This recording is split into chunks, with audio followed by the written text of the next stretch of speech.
Halo Sobat Investor, kembali lagi berjumpa di program The Editorial yang akan membahas tajuk utama pemberitaan yang tersaji di idxchannel.com dan IDX Channel TV bersama saya yang Faisal, redaktur pelaksana idxchannel.com.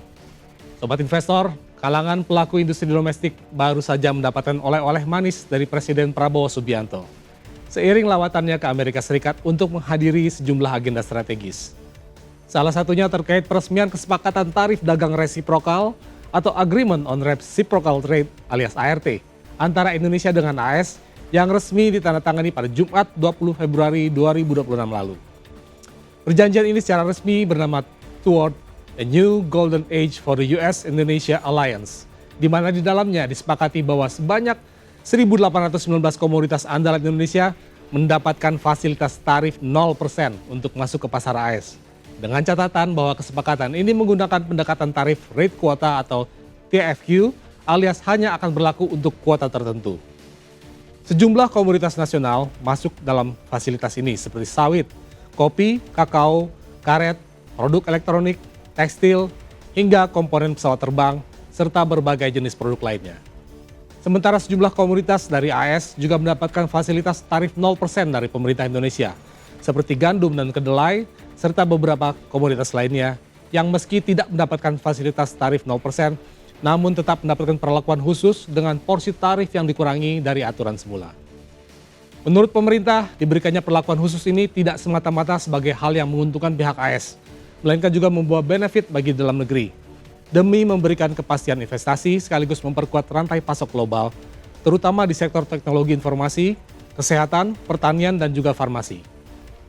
Tak hanya pemangkasan tarif, perlakuan khusus tersebut juga meliputi kemudahan pemberian izin impor dari AS, pemenuhan standarisasi produk, serta pengurangan hambatan non-tarif yang selama ini juga menjadi andalan pemerintah dalam membangun barrier terhadap serbuan produk asing.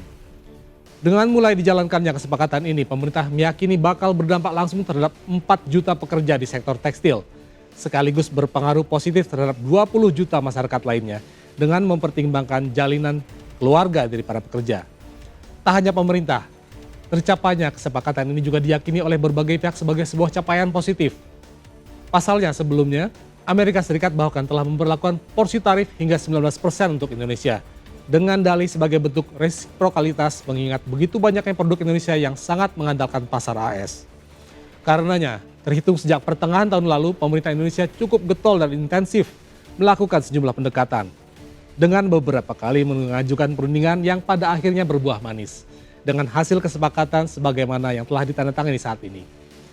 Dalam proses penandatanganan, kedua pihak juga sepakat bahwa poin-poin dalam perjanjian ini sudah bisa dijalankan secara penuh pada tahun ini, dengan catatan seluruh proses penyesuaian administrasi dan legalitas hukum di kedua negara telah sepenuhnya terampung. Di lain pihak, di tengah euforia tercapainya kesepakatan ini, masyarakat juga perlu memahami bahwa dalam idiom global, dikenal Pamuel, there is no free lunch, yaitu tidak ada makan siang gratis. Yang lebih bermakna bahwa tidak ada satupun hal baik yang bisa didapat secara cuma-cuma tanpa adanya sebuah konsekuensi. Ya, di tengah banyak pemberitaan positif terkait Agreement on Reciprocal Trade ini, beberapa pengamat ekonomi juga telah angkat bicara dan mengingatkan bahwa ada dampak yang harus disadari betul oleh pemerintah yang bakal mengubah tatanan industri dan sektor perdagangan domestik. Hal yang paling kasat mata tentu saja bakal membanjirnya produk impor dari AS, terutama di sektor migas, produk elektronik, suku cadang pesawat, farmasi dan juga gandum hingga jagung dan produk susu dengan harga yang jauh lebih murah seiring dengan hilangnya komponen tarif impor. Kondisi ini tentu bakal menjadi tekanan bagi pelaku industri sejenis dari dalam negeri, dengan semakin melemahnya daya saing, terutama dari segi harga jual di end user. Lalu juga tekanan pada peternak dan petani lokal yang berpotensi bakal kehilangan pangsa pasar dengan membanjirnya produk peternakan dan pertanian impor di mata masyarakat. Tak hanya itu, dari sisi kinerja perdagangan nasional, kesepakatan ini juga dipastikan bakal memantik lonjakan nilai impor produk AS yang berimbas pada melebarnya defisit neraca perdagangan. Seiring dengan tidak adanya jaminan bagi produk Indonesia bakal dengan mudah diterima di pasar AS. Di lain pihak, dari bauran segala kondisi tersebut dipercaya bakal bermuara pada kondisi deindustrialisasi, di mana dengan membanjirnya produk impor, maka tentu bakal memperlemah kontribusi sektor manufaktur terhadap produk domestik bruto atau PDB. Berikutnya, bila rentetan fenomena ini tidak dimitigasi dengan baik, maka efek domino yang bakal muncul adalah melemahnya kinerja industri nasional yang berujung pada ancaman pengurangan tenaga kerja atau bahkan pemutusan hubungan kerja alias PHK. Seiring dengan semakin tergerusnya daya bayar perusahaan terhadap SDM yang dimiliki. Ancaman ini oleh sejumlah pihak dinilai sudah mulai mengintip di sektor industri tekstil dan juga produk terkait. Di lain pihak, sementara pelaku industri domestik semakin tergencet, perekonomian dalam negeri juga justru semakin tergantung pada pasokan produk impor. Misalnya saja perajin tempe yang bakal semakin bergantung pada pasokan kedelai impor, sekaligus mematikan peran petani kedelai di dalam negeri. Dengan ketergantungan yang semakin meningkat, maka dampak selanjutnya adalah kerentanan perekonomian tanah air terhadap intervensi produk AS, sehingga dikhawatirkan bakal membawa pengaruh lebih kompleks terhadap stabilitas fiskal dan kedaulatan ekonomi nasional secara keseluruhan.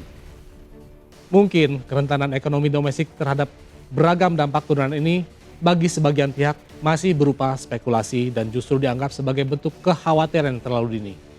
Namun jika kita menengok ke belakang, sejarah telah membuktikan bahwa perekonomian kita juga pernah berada dalam ancaman serius seiring dengan membanjirnya produk impor yang terjadi di berbagai sektor komoditas. Misalnya saja yang terjadi pada medio 1995 lalu, di mana dunia bisnis, industri, dan keuangan global saat itu tengah concern pada semangat perdagangan bebas yang justru memunculkan praktik dumping oleh sebagian negara, di mana Indonesia juga pernah menjadi korbannya. Karenanya saat itu muncul konsep dan beragam kesepakatan anti-dumping sebagai bentuk barrier sebuah negara agar tidak terlalu dirugikan oleh gelombang perdagangan bebas yang saat itu sedang karanya tengah melari makin deras. Jadi, masihkah Anda yakin bahwa ancaman serbuan produk impor ini hanya sekedar isapan jempol belaka? Demikian program editorial edisi kali ini, saya Faisal pamit undur diri. Pantau terus berita ekonomi, bisnis, dan pasar modal hanya di IDXL TV, idxl.com, dan media sosial IDX Channel. Sampai jumpa.